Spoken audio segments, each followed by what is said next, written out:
There's a situation in Oakland that we've been covering this week where some parents have taken over a school. One of the 5 schools that the Oakland School Board decided that it had to close because it's got more schools than it has students because the population of school children there has been dwindling.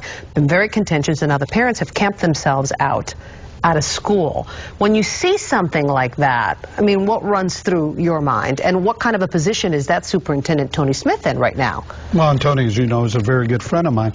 I think the problem in that situation is that, Tony, no one would want to close these things. But school districts are a business. You can't run schools that are so small that you lose money year after year. And when you're in a tight economy and budget like we are, you have no choice but to have to start looking at where you're going to cut. You can't sustain, a school district that's way smaller than San Francisco, like Oakland, has more schools than us. I mean, how's that possible? It's just numbers. When you look at it, the economy of scale, you can't afford to run them. They're a great thought. You remember Bill Gates tried to run these small schools?